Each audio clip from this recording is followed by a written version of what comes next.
Panglima TNI melakukan kunjungan kerja di wilayah Timika untuk meninjau secara langsung kesiapan pengamanan kunjungan Presiden Republik Indonesia di kawasan tambang Freeport, Indonesia.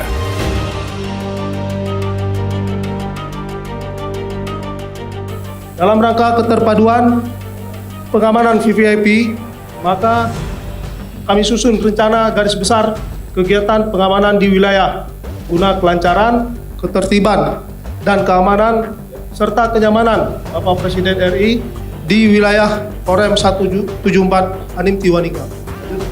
Wilayah yang dikunjungi adalah Lowland, Bandara Moses Kilangin, kemudian Highland, Sport Hall, Guest House, kemudian Red Camp, Grassback, dan Underground.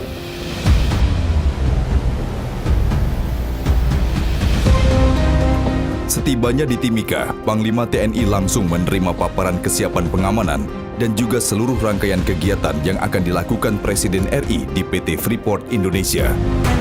Berkaitan dengan kunjungan Presiden Republik Indonesia, Panglima TNI juga menerima paparan terkait situasi keamanan dan persebaran Satgas yang ada di wilayah Timika.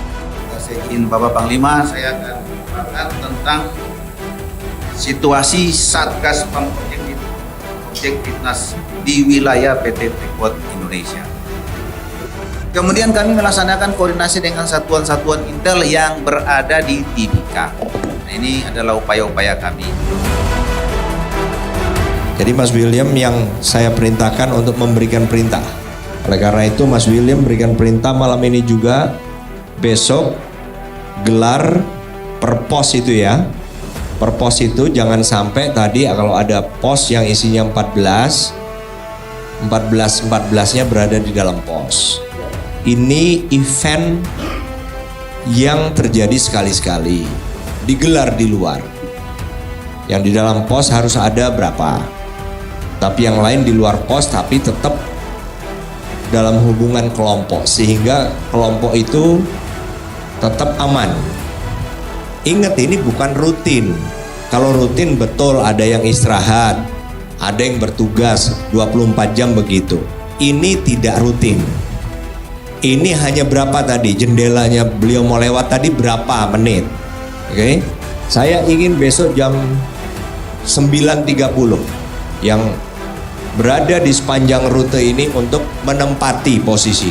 Saya ingin lihat 9.30 pagi. Mulai 9.30 sampai selesai. Saya ingin lihat.